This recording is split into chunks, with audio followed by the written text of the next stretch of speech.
Trade Finologics channel को subscribe करें और स्टॉक मार्केट से रिलेटेड सारी अपडेट्स पाने के लिए बेल आइकन के नोटिफिकेशन को क्लिक करें। हेलो दोस्तों, welcome to your own channel Trade Finologics. दोस्तों, आज का वीडियो बहुत ही इंपॉर्टेंट है क्योंकि आज के इस वीडियो में हम डिस्कस करने वाले हैं प्राइस एक्शन मास्टर कोर्स के एक बहुत ही इंपॉर्टेंट टॉपिक के बारे में, जो कि है ब्रेकआउट ट्रेडिंग स्ट्रेटजी।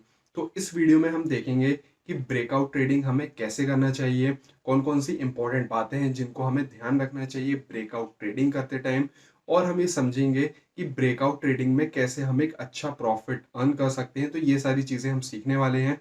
तो सबसे पहले हम आज इस वीडियो में हम वॉल्यूम का एनालिसिस करेंगे कि क्योंकि वॉल्यूम एक बहुत ही इंपॉर्टेंट पार्ट होता है ब्रेकआउट ट्रेडिंग के लिए। हमें वॉल्यूम का एनालिसिस करना पड़ता है ब्रेकआउट ट्रेड करने के लिए। तो हम देखेंगे कि अगर लो वॉल्यूम होता है सपोर्ट एंड रेजिस्टेंस के पास, या फिर अगर वॉल्यूम में अगर सडन इंक्रीज होता है, या फिर वॉल्यूम अगर कंटिन्यूसली इंक्रीज होता है सपोर्ट एंड रेजिस्टेंस लेवल पर, तो ये सारी चीज़ों का क्या इम्प्लीकेशंस होता है, कैसे हम वॉल्यूम का एनालिसिस करते हैं और कैसे हम इसको इसके बेसिस में हम ब्रेकआउट ट्रेडिंग कर सकते हैं। तो ये सारी चीज़ें आज इस वीडियो में हम सीखने वाले हैं।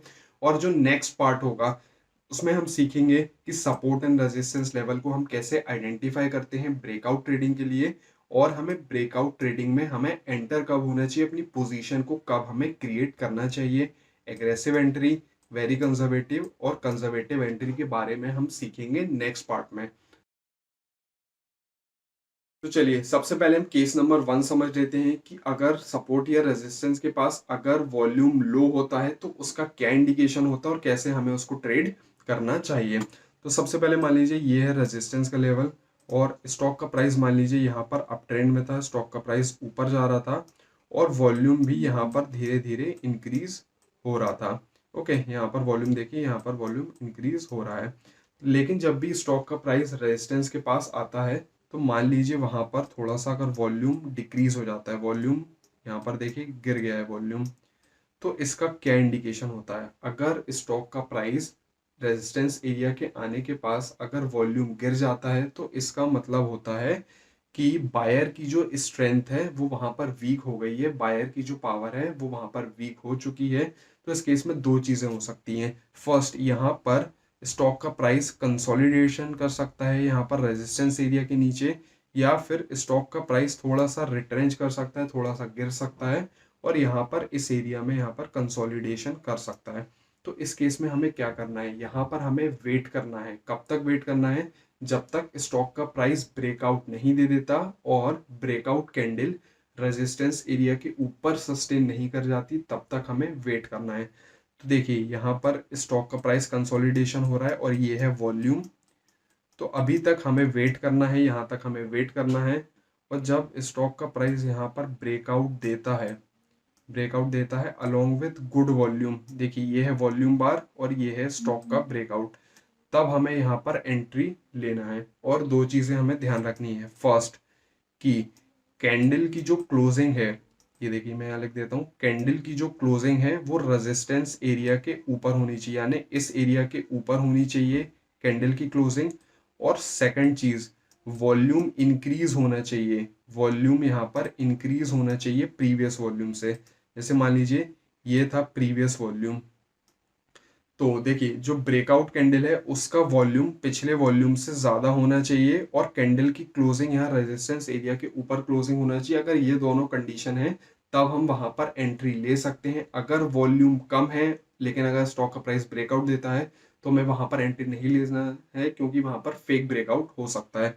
तो चलिए इसको रियल चार्ट में एक एग्जांपल के थ्रू समझ लेते हैं। तो यहाँ पर एक देख लीजिए, महिंद्रा एंड महिंद्रा का चार्ट का एग्जांपल बताता हूँ मैं आपको। ये तो यहाँ पर देख सकते हैं कि स्टॉक का प्राइस यहाँ पर अप ट्रेंड में था, फिर यहाँ पर प्राइस आया तो इस एरिया पर इसने यहाँ पर रिजेक्शन दिया और यहाँ पर वॉल्यूम भी ज़्यादा वॉल्यूम नहीं था। उसके बाद फिर से स्टॉक प्राइस ने यहाँ पर रिजेक्शन दिया और यहाँ पर भी ज़्यादा वॉल्यूम नहीं था स्टॉक प्राइस का। फिर से यहाँ पर स्टॉक ने यहाँ पर ब्रेकआउट देने की कोशिश करी, यहाँ पर भी ज़्यादा वॉल्यूम नहीं था, ये है इस कैंडल का वॉल्यूम। फिर से स्टॉक ने यहाँ पर फिर से यहाँ पर आया, फिर से यहाँ पर इसने रिजेक्शन दिया और यहाँ पर भी वॉल्यूम कम था। फिर से फिफ्थ टाइम, यानी बार बार स्टॉक का प्राइस उसी लेवल पर रिजेक्शन दे रहा है और यहाँ पर देखिए फिर से यहाँ पर वॉल्यूम कम था। और फाइनली देखिए इस लेवल पर यहाँ पर स्टॉक प्राइस ने ब्रेकआउट दिया है और यहाँ पर कैंडल की क्लोजिंग जो है वो रेजिस्टेंस लेवल के ऊपर हुई है। और यहाँ पर आप देख सकते हैं वॉल्यूम भी काफ़ी ज़्यादा है। इसका जो वॉल्यूम है वो प्रीवियस वॉल्यूम थे उनसे प्रीवियस वॉल्यूम से ज़्यादा है। तो इस तरह की ट्रेड हमें आइडेंटिफाई करनी है जहां पर स्टॉक का प्राइस रेजिस्टेंस एरिया के ऊपर क्लोजिंग दे और जिसका वॉल्यूम भी प्रीवियस वॉल्यूम से ज़्यादा हो, यानी ब्रेकआउट कैंडल का वॉल्यूम प्रीवियस वॉल्यूम से ज़्यादा होना चाहिए, तभी वो एक रियल ब्रेकआउट है।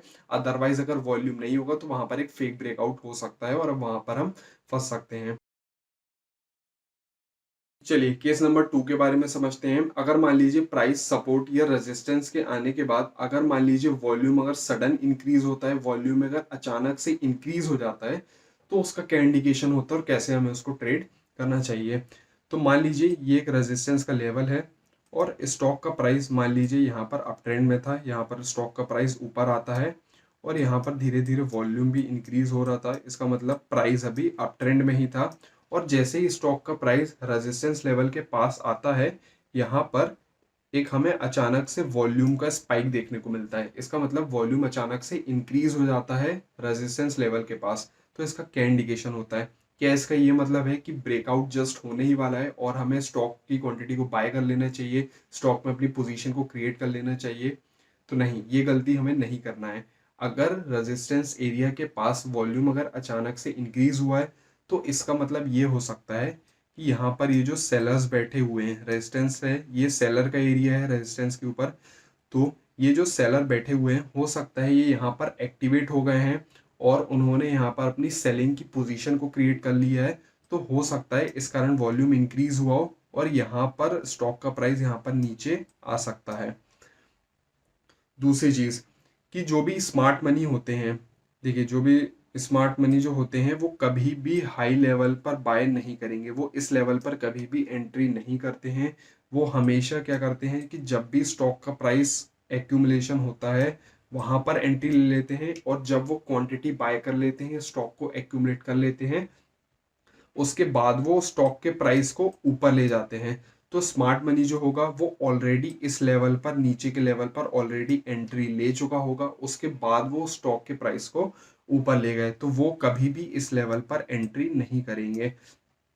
तो इस लेवल पर जो वॉल्यूम आया है, जो सडन इंक्रीज हुआ है वॉल्यूम का, उसका इंडिकेशन ये हो सकता है कि यहाँ पर जो स्मार्ट मनी है उन्होंने अपनी प्रॉफिट को बुकिंग कर लिया है। यहाँ पर हो सकता है कि उन्होंने अपने प्रॉफिट को बुक कर लिया है और यहाँ पर सेलर्स एक्टिवेट हो गए हैं, सेलिंग की पोजीशन क्रिएट कर ली, इस कारण यहाँ पर स्टॉक का प्राइस नीचे आ सकता है। तो हमें वेट करना है यहाँ पर और जब स्टॉक का प्राइस यहाँ पर ब्रेकआउट देता है तभी हमें इस लेवल पर एंट्री करना है, अदरवाइज हमें वेट करना है, तब तक हमें एंट्री नहीं लेना है। तो चलिए इसको एक चार्ट के एग्जांपल के थ्रू समझ लेते हैं। यहाँ पर देखिए मैंने बजाज ऑटो का 1 डे का टाइम फ्रेम का चार्ट ओपन किया है और यहाँ पर आप देख सकते हैं कि स्टॉक के प्राइस ने इस लेवल पर रिजेक्शन दिया, फिर से अगेन स्टॉक का प्राइस जब उस लेवल पर आया तो फिर से वहां पर रिजेक्शन दिया और फिर से अगेन स्टॉक के प्राइस ने फिर से उसी लेवल पर आने के बाद यहाँ पर रिजेक्शन दिया है। लेकिन यहाँ पर खास बात यह है कि यहाँ पर वॉल्यूम देखिए कितना जबरदस्त इंक्रीज है वॉल्यूम में, यहाँ पर वॉल्यूम काफी ज्यादा है। तो जब स्टॉक का प्राइस रेजिस्टेंस लेवल पर आया और वहां पर वॉल्यूम अचानक से इंक्रीज हुआ, इसका मतलब ये है कि वहां पर सेलर्स ने अपनी पोजीशन को एक्टिवेट कर लिया है और वहां पर देखिए स्टॉक का प्राइस फिर से नीचे डाउन आया। और यहाँ पर देखिए जो कैंडल बनी है वो देखिए बियरिश सिग्नल को इंडिकेट करती है, बहुत ज्यादा लंबी विक है ऊपर की साइड, इसका मतलब बियरिश साइन को इंडिकेट करती है, इसका मतलब वो सेलिंग प्रेशर को इंडिकेट करता है। तो स्टॉक के प्राइस ने वहां पर नीचे आया क्योंकि वहां पर सेलर्स काफी ज्यादा एक्टिवेट हो गए हैं। और यहाँ पर देख सकते हैं फिर से स्टॉक के प्राइस ने यहाँ पर एक्यूमुलेशन किया, सस्टेन नहीं कर पाया और फिर से यहाँ पर स्टॉक का प्राइस नीचे आया और फिर से यहाँ पर अगेन स्टॉक का प्राइस फिर से यहाँ पर नीचे आ गया उसी लेवल पर आने के बाद। तो इसका मतलब क्या है कि जब भी स्टॉक का प्राइस रेजिस्टेंस लेवल पर आता है, अगर वहां पे अचानक से इंक्रीज होता है वॉल्यूम का, तो इसका मतलब हमें कॉशियसली वहां पर अपनी पोजीशन को लेना है और हमें वेट करना है ब्रेकआउट के लिए उसके पहले हमें बाइंग की पोजीशन क्रिएट नहीं करना है, ब्रेकआउट के बाद ही हमें वहां पर बाइंग की पोजीशन क्रिएट करना है, क्योंकि अगर सडन इंक्रीज हुआ है वॉल्यूम में तो वहां पर स्टॉक का प्राइस नीचे भी जा सकता है। तो केस थ्री स्टार्ट करने से पहले एक बहुत ही इंपॉर्टेंट अनाउंसमेंट है, और इंपॉर्टेंट अनाउंसमेंट ये है कि जिस तरीके से हम अभी लाइव मार्केट एनालिसिस कर रहे हैं, अगर आप भी वैसे ही लाइव मार्केट एनालिसिस करना सीखना चाहते हैं, वो भी बिल्कुल फ्री में, जी हाँ बिल्कुल फ्री में, और fundamental analysis, technical analysis, futures में और ट्रेडिंग करना, ऑप्शंस में ट्रेडिंग करना, ये सारी चीजें भी सीखना चाहते हैं, वो भी बिल्कुल फ्री में, तो आप भी सारी चीजें सीख सकते हैं। आपको बस करना ये है कि आपको हमारे अंडर डीमैट अकाउंट ओपन करना है एलाइज ब्लू में, जिसका लिंक मैंने नीचे डिस्क्रिप्शन पर दे दिया है। तो लिंक पर जाइए, क्लिक करिए, डीमैट अकाउंट ओपन करिए हमारे अंडर, और जैसे ही आप डीमैट अकाउंट ओपन करेंगे तो आप नेक्स्ट बैच के लिए एलिजिबल हो जाएंगे। जो भी हमारा नेक्स्ट बैच होगा प्राइस एक्शन मास्टर कोर्स में, उसमें आप पार्टिसिपेट कर सकते हैं, और उसमें आपको fundamental analysis, technical analysis, futures में ट्रेडिंग करना, ऑप्शंस में ट्रेडिंग करना, ये सारी चीजें आपको सिखाई जाएंगी, वो भी बिल्कुल लाइव मार्केट एनालिसिस के साथ, ताकि आप एक सक्सेसफुल ट्रेडर और एक सक्सेसफुल इन्वेस्टर बन सकें। तो देर किस बात की, फटाफट डीमेट अकाउंट ओपन करिए, लिंक नीचे डिस्क्रिप्शन पर है, और एनरोल हो जाइए प्राइस एक्शन मास्टर कोर्स की फ्री सीरीज के लिए।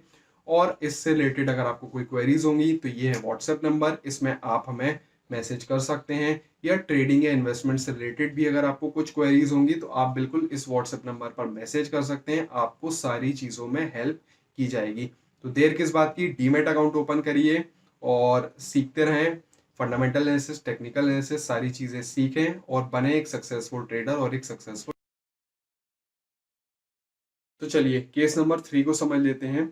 मान लीजिए स्टॉक का प्राइस ऊपर की तरफ मूव कर रहा है, और जब स्टॉक का प्राइस ऊपर की तरफ मूव कर रहा है तो उसके साथ साथ वॉल्यूम भी धीरे धीरे इंक्रीज हो रहा है। तो जब ऐसा होता है तो बहुत चांसेस होते हैं कि स्टॉक का प्राइस रेजिस्टेंस को ब्रेक कर देगा, और वहां पे हमें एक अच्छा ब्रेकआउट देखने को मिल सकता है। तो चलिए इसको पहले एग्जांपल के थ्रू समझ लेते हैं। मान लीजिए ये रेजिस्टेंस लेवल है, स्टॉक का प्राइस यहाँ अप ट्रेंड की तरफ मूव कर रहा है ऊपर, और यहाँ पर स्टॉक के प्राइस के साथ साथ वॉल्यूम भी धीरे धीरे मूव कर रहा है। ये देखिए वॉल्यूम भी अप ट्रेंड में है, तो यहाँ पर एक स्टॉक अप ट्रेंड में है तो स्टॉक का प्राइस ऊपर मूव कर रहा है और वॉल्यूम भी धीरे धीरे मूव कर रहा है। तो यहाँ पर बहुत ज़्यादा चांसेस होते हैं कि स्टॉक का प्राइस यहाँ पर इस लेवल को बहुत ही जल्दी ब्रेक कर देगा, और यहाँ पर हमें एक अच्छा अपसाइड मूव देखने को मिल सकता है। तो जब भी स्टॉक का प्राइस इस लेवल को ब्रेक करे, रेजिस्टेंस को ब्रेक करे, तो यहाँ पर हम एंट्री ले सकते हैं जब कैंडल रेजिस्टेंस के ऊपर क्लोज हो जाए, और यहाँ पर हमें एक अच्छा ब्रेकआउट वॉल्यूम देखने को मिल जाए, तो हम यहाँ पर एंट्री ले सकते हैं। तो चलिए इसको रियल चार्ट में समझते हैं। चलिए यहाँ पर आप देख सकते हैं कि मैंने महाराष्ट्र स्कूटर का 1 डे का चार्ट ओपन किया है, और यहाँ पर देखिए स्टॉक का प्राइस अप ट्रेंड में मूव कर रहा था, स्टॉक का प्राइस ऊपर जा रहा था, अप ट्रेंड में था स्टॉक का प्राइस। यहाँ पर फिर प्राइस कंसोलिडेशन हुआ, प्राइस कंसोलिडेशन होने के बाद यहाँ पर स्टॉक ने ब्रेकआउट दिया है, और जब स्टॉक का प्राइस यहाँ से ऊपर की तरफ जा रहा था तो यहाँ पर आप देख सकते हैं वॉल्यूम भी इंक्रीज हो रहा था। इसका मतलब जब स्टॉक का प्राइस ऊपर जा रहा था तो साथ में वॉल्यूम भी इंक्रीज हो रहा था, जो कि एक अच्छा ब्रेकआउट का इंडिकेशन है। इसका मतलब यहाँ पर एक अच्छा ब्रेकआउट हमें देखने को मिल सकता है। और देखिए यहाँ पर जब स्टॉक ने ब्रेकआउट दिया तो यहाँ पर एक अच्छा मूव हमें देखने को मिला, और फिर स्टॉक का प्राइस देखिए जैसे अब ऊपर जाने के बाद अभी वॉल्यूम नीचे आ रहा है, तो स्टॉक का प्राइस भी यहाँ पर धीरे धीरे नीचे आने लगा है। तो जब भी स्टॉक का प्राइस ऊपर जाता है अलोंग विद वॉल्यूम के साथ, तो वहां पर एक अच्छा ब्रेकआउट हमें इंडिकेशन होता है, और वहां पे हम ब्रेकआउट की ट्रेड ले सकते हैं। जब ये कैंडल क्लोज ऊपर हो गई रेजिस्टेंस एरिया के, तब हम यहाँ पर ब्रेकआउट की एंट्री यहाँ पर हम ले सकते हैं।